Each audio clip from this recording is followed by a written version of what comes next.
I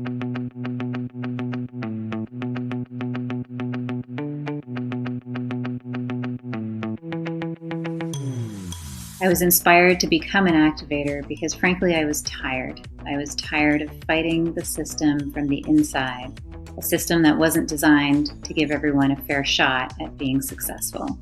I've connected with like-minded women who believe that there is a better way and act on that hope. And that action is very inspiring, and it drives my continued participation. You know, just even outside the funding, it's just the community, it's the people, it's the excitement to support Black women entrepreneurs, it's excitement to support women in general, and to really say, listen, it's time to think big, it's time to change the system or build a new system, and let's figure out how we do it collectively. I am inspired to be investing in women, and investing for the economy that we want to see, the one that is sustainable and inclusive. I believe in this amazing community of women and gender diverse individuals and how we're creating alternatives to our broken economic system. This is what gets me excited. Supporting women identifying as non-binary folks who are working on the world's to-do list and doing business way better and way differently. It's just a beautiful way for women who've had doors closed in their faces and obstacles erected in front of them to ask courageously for what it is that they really want and need, and for others to be able to give freely and to give with radical generosity. Any community of women or women identifying are left out of the circle, then no one succeeds. People get that in SheEO, and it's a beauty to behold, to watch the shifting systems as we work together.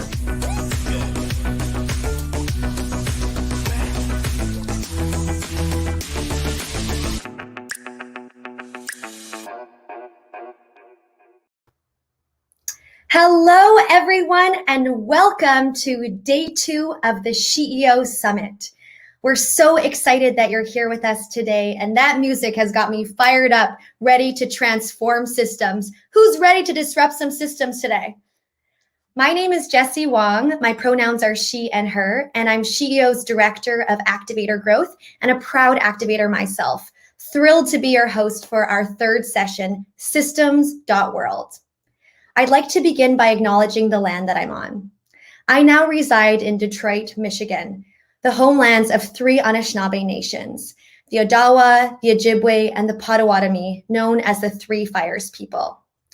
Exactly 3 years ago at the SheEO Summit, I gave my first land acknowledgement. I found a recommended passage on the City of Toronto website. I printed it off and I read it aloud without truly feeling the meaning of the words in my heart or in my body. Since then, I've been blessed to build relationships with Indigenous women in the SheEO community. Tira Fraser taught me that tears are medicine. Carol Vale taught me what it means to be a tida, a sister who has your back. Maori elders in New Zealand shared that what we call radical generosity is known in their culture as manakitanga. Lynn Marie Angus role models for me using your voice and your platform to stand up for what is right and to sage against the machine. Andrea Menard encouraged me to listen to the wisdom of my feelings. Patrice Mousseau inspires me daily with her strength and her resilience. And Echo Alec has created sacred space for me and for so many others at SheEO to nourish my heart and my spirit. So much of the change that I want to create in the world and that we want to create as a community, taking care of the planet, taking care of each other, and taking care of our whole selves. These are values and ways of life that Indigenous people have embodied since time immemorial. So today I want to start off by honoring the Indigenous people and the sacred matriarchs who came before me and whose land I am on, and those who are here in our community and with us at the summit today, from whom I will continue to learn from and support. Thank you. Our session today at the summit is being live captioned by Otter AI. My wonderful teammate Renee is dropping the link in the chat. So if you would like to access live captioning, please check out the link and know that Otter will also be available in every breakout session as well. The SheEO Summit is also being visually recorded live by an incredible artist, Laura Hannock of Swoop Media. So check out the link in the chat if you would like to watch the visual recording happening live. Yesterday, we had 2 incredible sessions. We got to learn from ventures working on the world's to-do list, and we learned about the many new ways that women are using their money to create change in the world. Today, we are diving into systems transformation and growing our mindsets. As a reminder, the last 30 minutes of each session is reserved for networking, where you'll get to go into one-on-one pairs. And today we'll be extending networking through to the next session. To see full program details, please check out the Summit app. So note that this is a web-based app, so don't go to the App Store. Instead, type in the URL into your internet browser. And on the app, you get to meet the speakers, see session details, decide which breakout sessions you'd like to join. And if you met someone yesterday who you didn't get contact details for, check out the attendee directory, where you can find over 2,000 guests who have registered to join us for the summit. Like yesterday, we invite and we encourage you to live out loud and to share your experiences on social. Yesterday, I had the honor of live tweeting on SheEO, and it was so energizing to see your tweets coming in all day long, amplifying the stories of women innovators and entrepreneurs in the SheEO community. So hope to see more of that energy today. Hannah's on Twitter, Steph's on Instagram, and we'll be looking out for your posts ready to amplify. Please remember to tag SheEO so that we can amplify your posts, and also to use the hashtags IWD2021 and hashtag SheEO Summit 2021 as well, or rather SheEO Summit 21. A big thank you to our partners for making this summit possible. The Government of Canada, RBC, who has many activators joining us today. Shout out to RBC. The Women's Entrepreneurship Knowledge Hub, Shopify, our event platform Venue that you see around us, and Brandwashed, who made that amazing video to kick us off today. Let's show our partners some love. Let's see those emojis. Thank you, partners. So before we kick off the program, let's do a quick tour of the platform for anyone who's new to Venue. So if you haven't yet done so, please update your profile in the top right-hand corner. You can add your photo. You can actually take a selfie right within Venue, which is an amazing feature. Add your headline, connect your LinkedIn profile. So much of the value of these events, virtual or in person, is the networking portion. So we encourage you to reach out to other guests who are in the room with us today to make those connections and to build your support network. In fact, take a moment right now and check out at the bottom of your Venue today who else is in the room and connect with them on LinkedIn. Chat. I love seeing the chat already blowing up as we're going along, but if you haven't yet introduced yourself, we welcome and encourage you to share in the chat who you are and why you're here with us today. Emojis. Let's show some love to our speakers and to each other today. So if you haven't yet done so, or if you already have, let's fire some emojis across the screen. Loving seeing those hearts, applause, high tens all around. Woohoo! So thank you so much, everyone. Let's dive into our content for today. We're here today to talk about systems.world. This conversation is extremely timely. In this last year of COVID, as tens of millions of folks lost their jobs, US billionaires' wealth grew by 44%. That's $1.3 trillion. COVID has had a disproportionate negative impact on women. Venture capital funding has gone to an all-time low for women in the last 3 years. Women have been forced out of the workforce at a higher rate than men, and women are nearly twice as likely to lose their jobs than men from COVID. And communities of color have been the hardest hit. Black, Indigenous, and Hispanic people are 5 times more likely to be hospitalized from COVID than white folks, due to systemic factors like access to health insurance, access to jobs that allow remote work, pre-existing health conditions, and living conditions. The systems we live in are designed to perpetuate these inequalities, social health, and etc. And they are not working for me. And I'll bet that they're not working for a lot of you either. So with that, let's hear from the women who are disrupting and transforming our systems. First up, we have Rianne Eisler. Rianne Eisler is an incredible, badass 84-year-old macroeconomist who, as she says, and this is a direct quote, lives in the future waiting for people to join me. She is one of the top 10 macro historians of all time and the only living one. And if that wasn't enough, Rianne was a huge inspiration and mentor to Vicki Saunders while Vicki was developing the SheEO model. Please join me in welcoming Rianne. Such a short time, I'm going to focus on how we can and must shift from an economics of domination to a caring economics of partnerism, all of which is detailed in my book, The Real Wealth of Nations. And I know that partnerism is probably a new term for some of you, but as Einstein said it so well, we cannot solve problems with the same thinking that created them. We need new thinking. And again, my work has been dedicated not only to new thinking, the thinking we need to bring about a more just and caring world, but also to identifying the actions, the steps we can and must take to do this. Now, that's all detailed in my books, in The Chalice and the Blade, which, by the way, is now in its 57th US printing and 37 foreign editions. And to fast forward to my most recent book, which came out a few months ago with Oxford University Press, Nurturing Our Humanity. But in this short time we have together, I'm going to ask you to start by stepping out of your comfort zone. And yes, take a fresh look at the old social and economic categories we've been taught.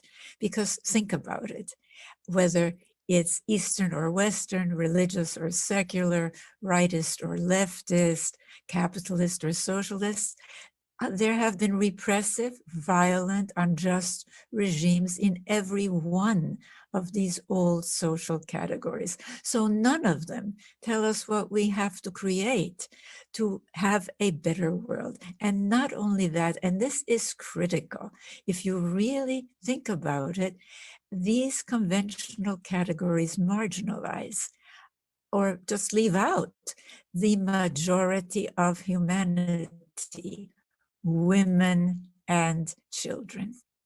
By contrast, the partnership system and the domination system are new categories that provide us a holistic way of looking at social systems, because that's what we need to create a better world.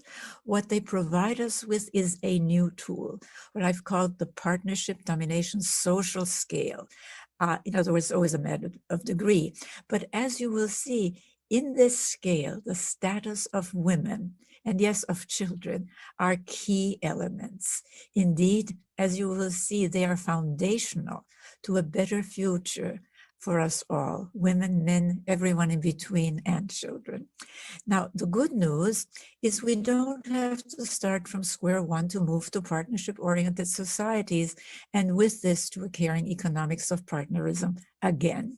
And yes, I say again, because there is today enormous evidence dispelling this old story. Well, the story you're all familiar with is so succinctly depicted in the caveman cartoon, isn't it? He's holding a club, a weapon in one hand, with the other hand he's dragging a woman by the hair. And what does it tell us? It's always been this way. By implication, it always will be this way. Violence, injustice, male dominance, that's just human nature. Now that is a false story. And by the way, this is really detailed in my latest book, Nurturing Our Humanity, because we know today for millennia, for thousands of years in our prehistory, no, for millions of years in our prehistory, forgive me, society is oriented more to the partnership side of the partnership domination scale. They were not ideal, but they were more egalitarian. Yes, more gender balance. Children were not terrorized into submission, and violence, starting with the family all the way to intergroup relations, was not the norm. In fact, we are learning from archaeology, anthropology, linguistics, DNA studies that warfare is at most 5,000 to 10,000 years old, which really is a drop in the millennia long evolutionary bucket of our species, so that for most of our human adventure here on Earth, we today know that we did not live in domination-oriented societies, which are themselves only a recent development about 5,000 to 10,000 years ago. And you have to really get this information into not only the academy, but into the public discourse. And I'm going to really jump now to modern times, because if you look at recorded history through this lens of the partnership domination social scale, what you can see is that modern history isn't just this random collection of events, but we're seeing during this period when the Industrial Revolution went into high gear, in other words, a period again of great disequilibrium, is a strong movement towards partnerism, towards the partnership side of the continuum, countered, yes, by enormous domination resistance and punctured by periodic regressions. Because despite all their differences, every modern progressive movement has actually challenged the same thing, a tradition of domination. Think about it. The Enlightenment Rights of Man movement challenged the so-called divinely ordained right of kings to rule their, quote, subjects. The feminist and later women's rights movement challenged again the supposedly divinely ordained right of men to rule the women and children in the, quote, castles, you know, a military metaphor of their homes. The anti-slavery and then the civil rights, anti-colonial, Black Lives Matter movements, they're challenging another so-called divinely ordained right, that of a supposedly superior race to rule over, quote, inferior ones. The movement for economic equity challenged top-down control of resources, in other words, domination economics. The peace movement, and more recently, the movement to stop violence against women and children. And I have to say, this is still a global pandemic, and it's finally getting attention. And I've written extensively about this. What does it challenge? It challenges, these movements challenge the use of force to impose one's will on others, which is built into domination systems. And yes, all the way to the environmental movement, challenging our once hallowed conquest and domination of nature that at our level of technological development could take us to an evolutionary dead end for our species. But if we look more closely, and this is really important, what we see is that these movements primarily focus on dismantling the top of the domination pyramid, politics and economics as conventionally defined. And what happened? This left in place the foundations on which this pyramid keeps rebuilding itself in regression after regression, whether it's secular, like Nazi Germany or Stalin's Soviet Union, or religious, like so-called religious fundamentalism, which if you really think about it, it is domination fundamentalism. What do they want? They want top-down control in both the family and the state or tribe, whether it's ISIS, the Taliban, Khomeini's Iran, or the rightist fundamentalist alliance in the US. And all of them, not coincidentally, also believe that war is holy, violence is great, right? So really, if we want to move forward, we've got to pay attention to these foundations. And because look, unless we shift the foundations from domination to partnership, we will continue to have regressions like what we're going through right now and are just beginning to come out of in the United States, with all the suffering and horror they bring. And yes, these cornerstones I want to mention, and again, this is detailed in my books, are quite different from what the mainstream conversation, as well as the academic conversation, has been, at least until now. And we've got to change that. They are childhood, because neuroscience shows that our brains, nothing less than our brains, are affected by by how our brains develop in interaction with our cultural environment as mediated through families, education, religion, economics, etc. They are gender, and you'll see why, economics, of course, and stories and language, and they're all interconnected. But as I said, since we have such a short time, I want to use the rest of it to focus on the third cornerstone, economics, or rather a new caring economics of partnerism, and some steps, 3 steps that we need to take to create it. The first step is getting away from the current argument of capitalism versus socialism, or vice versa. You know, look, both came out of early industrial times in the 1700s and 1800s, and we're in the 21st century post-industrial age. So they're outdated, but the problem goes deeper. While both challenged economics of domination, Smith challenged the top-down control of kings and nobles through the mercantilism of his time. Marx challenged the robber baron capitalism of his times. However, both also perpetuated many domination elements, particularly, and this is central, the devaluation of caring for nature and caring for people starting at birth, which, by the way, is a key feature of domination economics, whether it's ancient, like that of Chinese emperors, Arab sheikhs, Indian pashas, or the so-called neoliberalism or trickle-down economics of today. So for both Smith and Marx, nature was there to be exploited. Nothing in their theories about caring for our natural life support system. As for the work of caring for people, starting at birth, well, for them, that was just women's work to be done for free in a male-controlled household, and the laws supported this. Now, this gendered system of values still permeates economics to this day.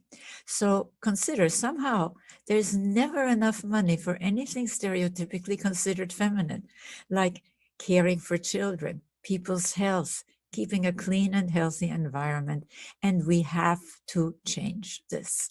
And that takes us to the second step, showing that caring pays, not only in human and environmental terms, but in purely financial terms. For instance, companies regularly listed as Fortune 500 best companies to work for have a substantially higher return to investors. Lots of evidence of this in the Reel of Nations, including evidence that nations, yes, that caring policies are good for nations. Nations such as Sweden, Norway, Finland, which were so poor they had famines, are today in the highest ranks of the World Economic Forum's global competitiveness reports, and I should add, the international happiness reports. And they are not socialist. They have thriving businesses precisely because they invested in caring for their human infrastructure, their people. Policies like universal health care, high quality childcare, generous paid parental leave, and so on. And yes, also in caring for nature, like cutting carbon emissions. And not coincidentally, and this really is so important, I said all 4 cornerstones are interconnected. They have the lowest gender gaps, according to the World Economic Forum, with women in top national leadership. Indeed, and I cannot emphasize this enough, and I really need you to spread this information. Statistical studies show the relationship between a higher status of women and national economic success and a higher quality of life for all. And we at the Center for Partnership Studies conducted one of these early studies, Women, Men, and the Global Quality of Life. And you can get it at centerforpartnership.org, which takes us to the third and final step I can cover, changing our measures of economic health. I think you're all aware that GDP is really a mess. It includes activities that harm and even take life, selling cigarettes, unhealthy fast foods, plus the resulting medical and funeral costs. They're great for GDP, but GDP fails to include the huge economic contribution of caring for people and for nature, despite reports, well, like an Australian one showing that if the unpaid caring work in households, mostly still done by women, were included, it would be 50%, 50% of the reported GDP. Now, this is why my organization, the Center for Partnership Studies, is developing new metrics, a social wealth index, which I want to emphasize differs from both GDP and most GDP alternatives because it's geared to our knowledge service age, showing the enormous economic value, especially in this era of caring for people, that high quality human capital, well, whether it's produced or not depends, neuroscience tells us, largely on the quality of care and education children receive, and yes, also caring for nature. And of course, this index is essential for what SheEO is about, women transforming the economy. A team of economists is developing this index so business and government policymakers finally have the missing information they need to make sound, equitable decisions. And I should add, so women who still perform most care work for free or for very low wages are no longer the poorest of the poor worldwide, and everyone has a better quality of life. So I invite you to join me in this movement of moving from domination towards a caring economics of partnerism.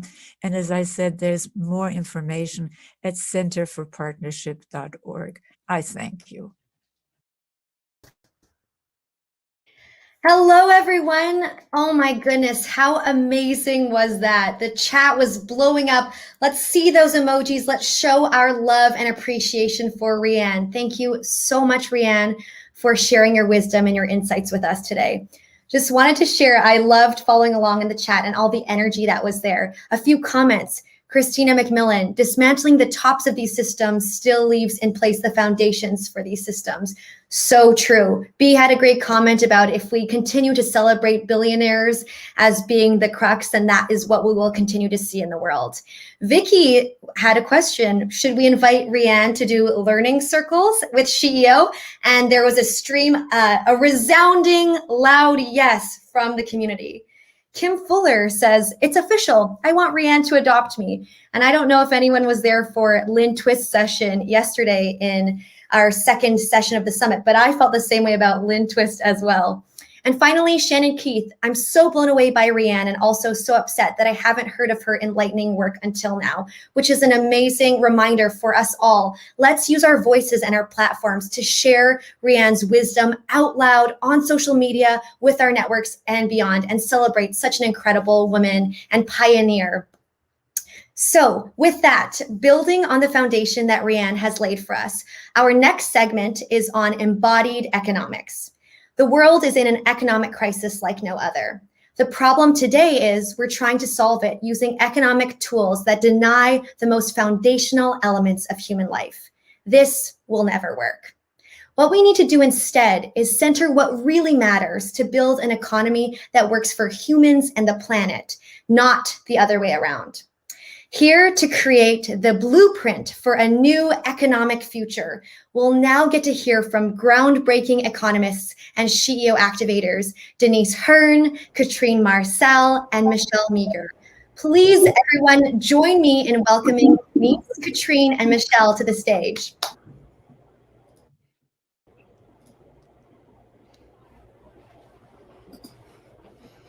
Hi, I'm Katrine Marcel, and I'm here together with Denise Hearn and Michelle Meager to talk to you about embodied economics, what it is and why we believe it's so fundamental right now.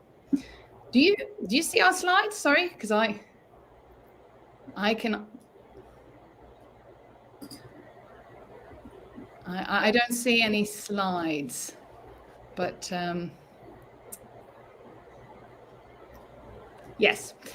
So we wanted to talk to you about embodied economics, what it is and why we believe it's so fundamental right now. The world is in an economic crisis right now like no other. And the problem today, as we see it, is that we are trying to solve it using economic tools that deny the most foundational elements of human life. And this will never work. This is where we believe that embodied economics comes in. And it is, well, we think, the alternative economic framework that we need to get out of the current mess and build something better. So I'm going to give you a short background, and Michelle and Denise will then take over and describe what embodied economics is. So we have all seen in the last year how the perspective of gender and of care have come up again and again in the discussion about this economic crisis. I mean, it's even called the She session because of the disproportionate effect it has had on female employment, particularly in North America. There's talk about how it will set women back decades and the need for stimulus checks directed straight at mothers because of the caring responsibility that they have been taking. This has been called a Marshall Plan for mums. And we are also going to see enormous stimulus packages this year constructed to kickstart the big world economy again. Let's revive demand and let's help businesses get back on their feet. Those are sort of the rallying cries at the moment. And in the words of Barbara Ehrenreich from 12 years ago, with all this talk about how to stimulate it, you'd think that the economy is a giant clitoris. However, the economy is actually not a clitoris, and certainly, we would argue, not this time around, because this crisis is different. This is a crisis that doesn't fit the model. It was not predicated on an economic expansion or an asset price bubble. So let's compare it to, for example, the great financial crisis of 2008, which was a much more normal financial crisis. It started in the most abstract part of the economy with financial products so complicated that not even the people that were trading them quite understood how they worked. Then these financial instruments ended up toppling some American banks, and the crisis spread out through the system. And then it ended up having very real consequences for very real human bodies. And that's how an economic crisis normally works. The human body sort of comes last. But not this one. This has worked in the complete opposite direction. This was an economic crisis that began in the human body, right? With some of the most vulnerable bodies getting ill and dying of a new virus. And then we ended up shutting down large parts of the formal economy. And from there, the crisis spread upwards. This time, the human body came first. And the economy is not a neutral thing.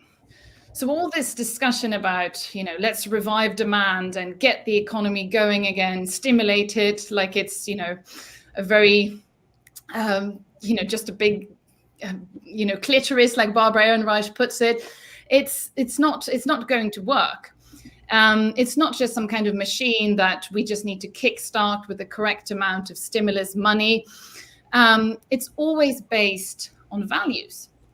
And one place where you can see the shifting values of an economic era is actually in the skyline of our great cities.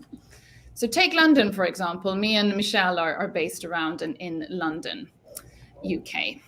The skyline of London used to be dominated by religious buildings in medieval times because that was the economy of the time. This is where the money was, and the religious buildings ended up being, the tallest and the biggest. Later on, the skyline of London became dominated by public buildings like, Big Ben, Elizabeth Tower.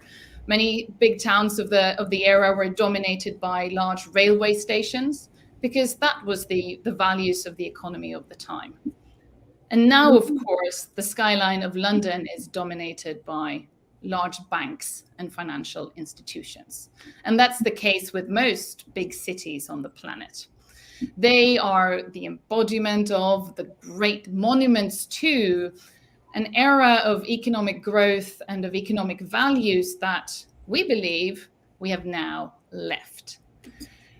Because the irony, of course, if you look out over London skyline right now, is that these buildings are empty because of the pandemic. No human bodies are allowed in them right now, or most of them. And the question is, of course, what values do we want to manifest themselves in the skylines of our great cities in the future? Because the thing is that, as economist Mariana Mazzucato puts it, economic growth doesn't just have a rate, it has a direction.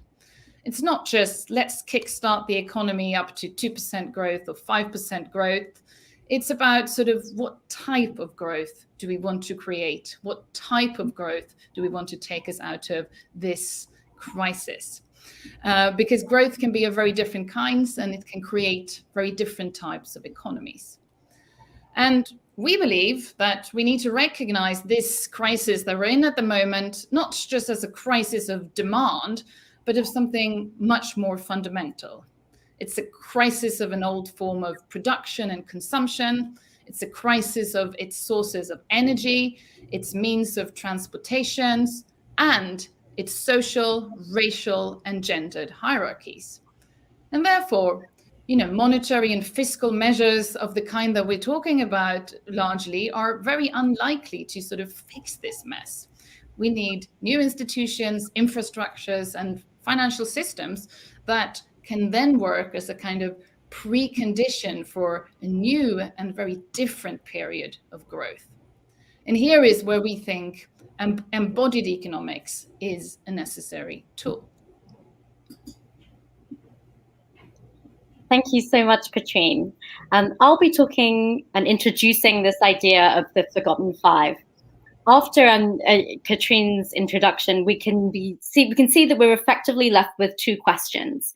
What can we do with this insight that the pandemic is a crisis which starts in the body? I think it leaves us with the questions of how might we approach recovery if we acknowledged our bodies? How might we approach economics? Because what's astounding is that economics so far has ignored all of the things that are fundamentally important to us as humans. We have this assumption that all of the things that are important to us will be taken care of within an efficient and growing economy. How? As if by magic. So we come to the Forgotten Five. They are body, care, nature, interconnectedness, and power. These are not soft things. These are hard things. These are the brutal realities.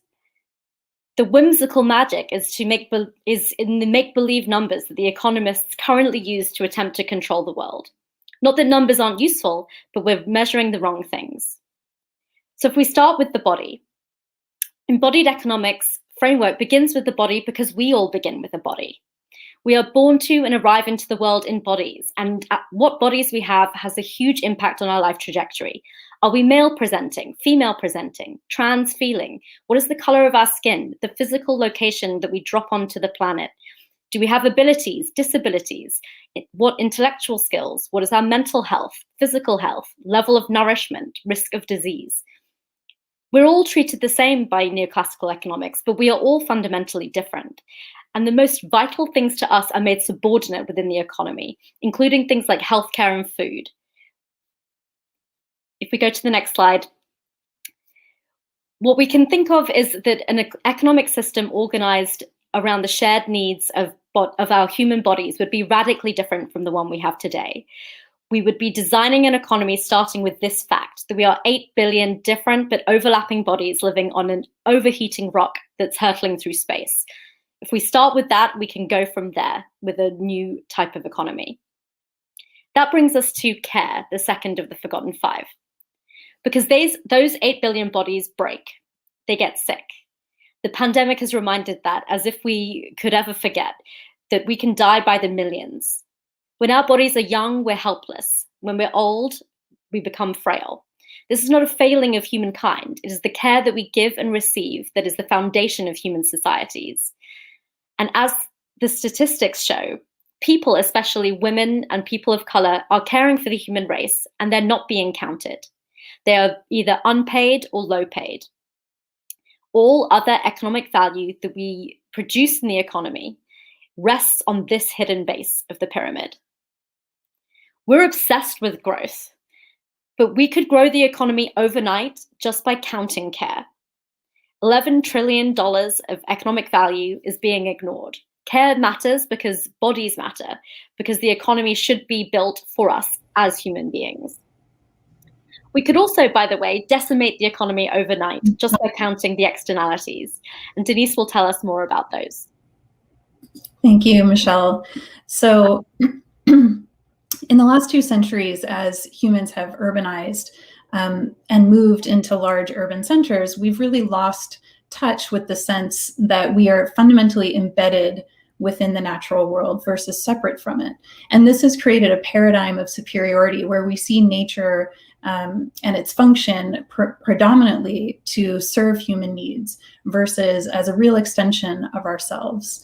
And cities, of course, are not bad in any way, but they have a lot of real economic value.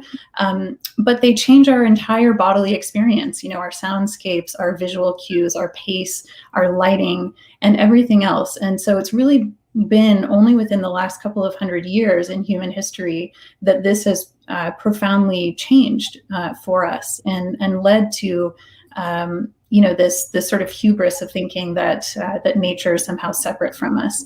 And I think how this is manifested, of course, is that we have forgotten that species survival has 2 fundamentally interconnected traits. It is true that survival of the fittest and competition is part of the natural world and part of how evolution evolves, but we have forgotten that there's a concurrent and equally, if not more important, thrust all throughout evolutionary history, and that is one of habitat maintenance, which is we need to ensure the ongoing preservation of our habitat. One example is a tiger who is the king of the jungle and could, in many ways, do a rampage through the forest and kill everything in its path, but it doesn't do that. And why? After it's killed and had its fill and fed its family, it engages in pro-social behavior. It raises its young. It lounges in the sun. And this is true of all living creatures. They have learned that there are limitations to where they should expend their power as a way to preserve their habitat. And a lot of these themes come from the excellent book by Jane Jacobs called The Nature of Economies. And so, this is where we get to our role and really recognizing our role as caretakers of the natural world, which Indigenous communities have done for, millennia, and where we have tended to forget that this is one of the most paramount and fundamental things that as humans we need to do. Of course, this is our CO2 emissions pathway where we need to get to live on a survivable planet. This is, of course, crucially important, which leads us to our next theme of interconnectedness. This on the right is a partial food web of an oceanic food system off of the east coast of Canada. And you can see how many species are interconnected just in this one small ecosystem. And as we, fish and pluck things out of this food web, it has incredible consequences for the entire ecosystem that is profoundly interconnected. And you could replicate this across all countries and ecosystems around the world. One interesting thing is that this shows the shadow banking system, which during the great financial crisis of 2008, those in charge of creating monetary policy, the Federal Reserve, had no idea how complex and fundamentally interconnected the system was. And so they had really little ability to understand how their monetary policy was going to affect the entire system, because the body, nature, and the economy are what we call complex adaptive systems. They are emergent, they're nonlinear, and we've tended to apply in economics a very linear mechanistic thinking. So if we lower interest rates, or if we do money printing, that will have some magic effect upon the economy. And typically, these economists have been, quite terrible at predicting recessions and at really understanding how risk has built up in the system, which causes these great financial crises. I read a book recently, and she said it was interconnectedness that caused the great financial crisis of 2008. It wasn't a couple of large banks. So with that, I'll transition back to Michelle for power. So we are very much out of time. So I will just be very brief on power, just to say that the framework of embodied economics really recognizes that power shapes our world. So even if we choose to not see power, it is there anyway. We're living with the legacy of empire, of colonialism, institutional racism, the power of elites, the power of wealth that concentrates, the power of monopolies in consolidating markets. So anything we try to do to fix the greatest challenges of our time, inequality, environmental collapse, we must deal with rebalancing power, because if we don't, we'll, whatever reforms we set out with the best of intentions will have unintended consequences. So I'll just leave it to Denise to close this out. So lastly, we want to turn the forgotten five into the foundational five as we think about our recovery and long into the future. And I'll just end by saying that we would love to connect with anyone who's interested in contributing to our thinking, contributing to potential policy frameworks around this. And you can find us at embodiedecon.com and either sign up for our newsletter or drop us a line there. Thank you so much, SheEO, for having us. Really appreciate all of you being here with us. Thank you so much, Denise, Katrine, and Michelle. Let's see some emojis expressing our appreciation for those incredible speakers. Virtual round of applause. We're so grateful for you taking the time to share your insights with us. And who is in? I'm feeling super energized to help turn those forgotten five into foundational five. As always, we would love to invite you to share today's live streams and the stories to help amplify the voices of these incredible women thought leaders right within the SheEO community. So the SheEO team is going to share the links to the live streams in the chat. And please, please help us get the word out about these new ways of thinking that are led and driven by women. So now it's that time of the day we're going to move into our breakout sessions. This is a great time to open up your Summit app on your phone if you'd like to check out speaker and session details. But note that the breakouts are going to be happening right here on Venue. So sit tight, you don't need to go anywhere, stay here on Venue. We're going to be doing 2 20-minute blocks for breakouts. In the first block, you have 3 options to choose from. Number 1, decolonizing your business model, indigenous wisdom. Number 2, decolonizing your food. And 3, how to analyze your power dynamic, how to analyze for power dynamics in your investment processes. I know this is a hard decision. All of the sessions sound amazing, so don't worry. We're going to be recording these sessions and we will share them out with you afterwards, along with all of the main stage content as well. I know there were a few questions about that in the chat. So this is the time to expand your thinking. Please bring your curiosity. Please ask questions. And a reminder to amplify on social media. I saw some of the tweets coming in those last 2 sessions, so thank you for everyone who's already been tweeting and getting the word out. Remember to use the hashtags IWD2021 and SheEO Summit 21, and to tag SheEO so that Hannah and Steph on our behalf can see and amplify your posts. Alrighty, is everyone ready for your first breakout? So in a moment, you'll see the 3 breakout session options appear on your screen. Click to join the one that you'd like to be part of, and we'll see you back here in 20 minutes. Enjoy!